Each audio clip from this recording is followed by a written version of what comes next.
নমস্কাৰ, মোৰ নাম দেৱব্ৰত ভট্টাচাৰ্য।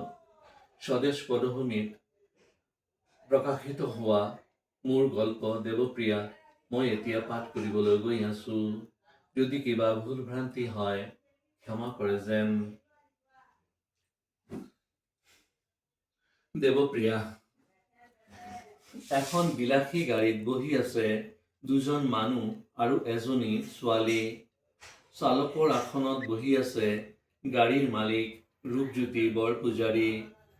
তেওঁৰ বাওঁহাতে বহি আছে তেওঁৰ শৈশৱকালৰ বন্ধু হিতেশ কটকী। পাছফালৰ আসনত বহি আছে ৰূপজ্যোতিৰ 14 বছৰীয়া ছোৱালী দেৱপ্ৰিয়া। ঘূৰণীয়া চকাৰ সৰু ঘৰখনৰ উদ্দেশ্য হৈছে শদিয়ালৈ। অফিচৰ কামত ৰূপজ্যোতিক যাব লগা হৈছে শদিয়ালৈ। গাড়ীখন সিজুগুৰিৰ পৰা তিনিচুকীয়াৰ মাজত গৈ পাওঁতেই হিতেশে ৰূপজ্যোতিক ক'লে, চা ৰূপজ্যোতি, স্কুল ইন্সপেক্টৰ ৰামেশ্বৰ বৰপাত্ৰ গোহাঁইয়ে মূৰৰ ওপৰত ডাঙৰ ছাতি মেলি গৈ আছে। ৰূপজ্যোতিয়ে ক'লে, মানুহজনৰ স্বভাৱৰ পৰিৱৰ্তন নহ'ল। প্ৰায় 25 বছৰ আগতে অৱসৰ লোৱা মানুহজনে গোটেই জীৱনটো খোজকাঢ়িয়েই কটাই দিলে। চকাৰ লগত কোনো সম্পৰ্ক নাৰাখিলে। মানুহজনৰ পৰিয়ালত কোন কোন আছে? তেওঁৰ সহধৰ্মিনী ল'ৰা এটা আৰু ছোৱালী 3জনী। ল'ৰাটোৱে কি কৰে? বিমানৰ পাইলট। ছোৱালী 3জনীয়ে কি কৰিছে? 3জনীকেই ধনী ঘৰলৈ বিয়া দিছে। প্ৰথমজনীক গোলাঘাট আৰু 2জনীক গুৱাহাটীলৈ বিয়া দিছে। বৰ্তমান তেওঁৰ ঘৰত কোন কোন আছে? তেওঁ আৰু তেওঁৰ সহধৰ্মিনী আৰু কাম কৰা ল'ৰা এটা। তেওঁ নিশ্চয় অট্টালিকাত থাকে, কাৰণ গৰীব দুখীয়াৰ বঁটা তেওঁৰ গাত লগা নাই। নহয় তেওঁ এতিয়াও ককা দেউতাকে এৰি যোৱা অসম পেটাৰ্ণৰ ঘৰখনতেই আছে। কৃপণ দেখিছো, কিন্তু ইমান কৃপণ মই আজিলৈকে দেখা নাই। হয়, ময়ো আজিলৈকে দেখা নাই। দুই বন্ধুৱে একেলগে হাঁহি উঠিল। ল'ৰাটো ক'ত থাকে? দিল্লীত। সি আহেনে মা দেউতাক লগ ধৰিবলৈ? বছৰত 3-4 বাৰতো আহেই। তেনেহ'লে বাপেক আৰু পুতেকৰ সম্পৰ্ক ভাল। মোৰো তেনে অনুমান হয়। পুতেকে বিয়া কৰিলেনে? হয়, তাৰ ল'ৰা এটা। সি এতিয়া কলেজত পঢ়ি আছে। নাতিটোৱে ককাকক বুজাব নোৱাৰে নেকি আধুনিকতাৰ বঁটা গাত লগাবলৈ? গছৰ শিপাৰ লগত ফলৰ সম্পৰ্কটো থাকিবই। মই ভাবো ৰামেশ্বৰ বৰপাত্ৰ গোহাঁইৰ সোঁত যুগ যুগ ধৰি বৈয়ে থাকিব, যিমান দিন বৰলুইতৰ সোঁত বৈ থাকিব। দুই বন্ধুৱে একেলগে হাঁহিলে। ৰূপজ্যোতি, তই তেওঁক কাপোৰৰ দোকানত দেখি পাওঁনে? অলপ দেৰি ভাবি ৰূপজ্যোতিয়ে ক'লে, হয়, মনত পৰিছে। তেওঁক 3 বছৰ আগতে বহাগ বিহুৰ সময়ত কাপোৰৰ দোকানত দেখিছিলো। অৱশ্যে তেওঁৰ পোছাক চাফা চিকুণেই দেখিবলৈ পাওঁ। পোছাকৰ বৰ এটা পৰিৱৰ্তন দেখি নাপাওঁ। কাম কৰা ল'ৰাটো নহ'লে তেওঁৰ সহধৰ্মিনীৰ বোধকৰো চাবোন ঘঁহি ঘঁহি হাত বিষাই যায়। মোৰ ভুল হৈছে। চাবোনৰ পৰিৱৰ্তে তেওঁ কি জানো ৰিঠা গুটিও কাৰোবাৰ ঘৰৰ পৰা লৈ আনিব পাৰে। হ'ব পাৰে বন্ধু।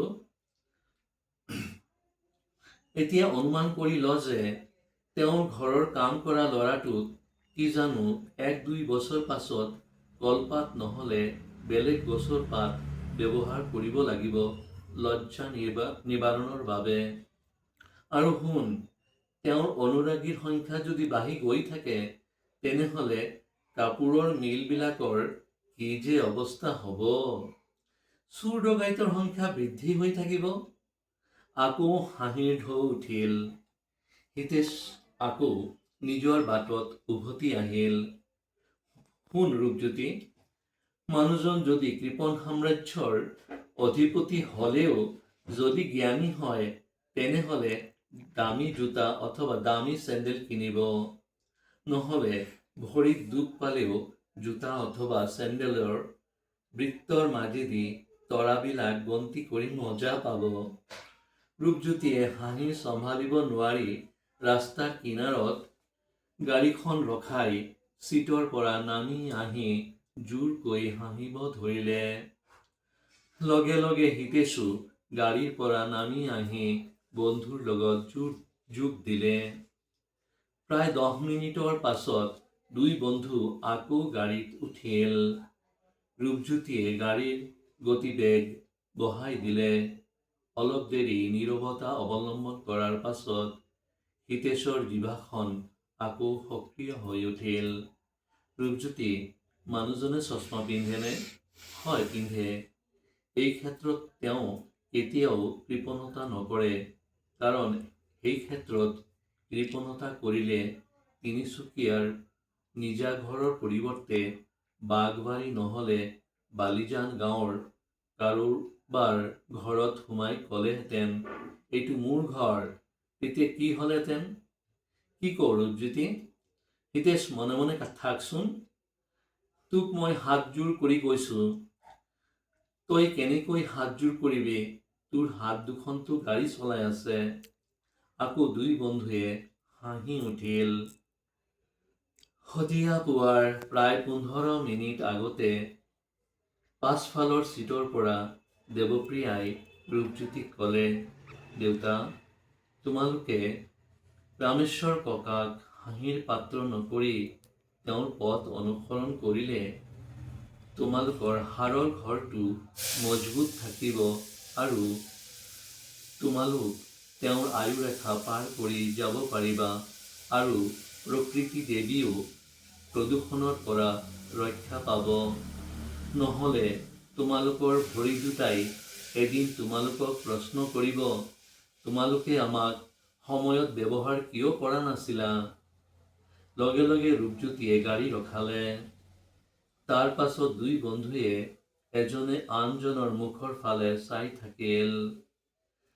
গাড়ীৰ পৰা দুয়োজনেই নামি আহিল। ৰূপজ্যোতিয়ে দেৱপ্ৰিয়াক ক'লে, মাজনী, ওলাই আহা। তাই ওলাই অহাৰ পাছত ৰূপজ্যোতিয়ে তাইক ক'লে, সেইদিনা এজন জ্ঞানী সন্যাসীয়ে এখন সভাত কৈছিল, সুসন্তানৰ পৰা পিতৃ অথবা মাতৃয়ে যেতিয়া শিক্ষা লাভ কৰে তেতিয়া তেওঁ সন্তানৰ সন্মুখত তলমূৰ কৰা উচিত। ময়ো তাকেই কৰি আছো। দেৱপ্ৰিয়াই ৰূপজ্যোতিক ক'লে, এনেকৈ ক'ব নেপায় দেউতা। ৰূপজ্যোতিৰ চকুৰ পৰা লুণীয়া পানীৰ ধাৰা বৈ থাকিল। হিতেশে ৰূপজ্যোতিক ক'লে, ৰূপজ্যোতি, তোৰ সৃষ্টিয়ে মোক পোহৰৰ দৃষ্টি দেখুৱালে। ধন্যবাদ।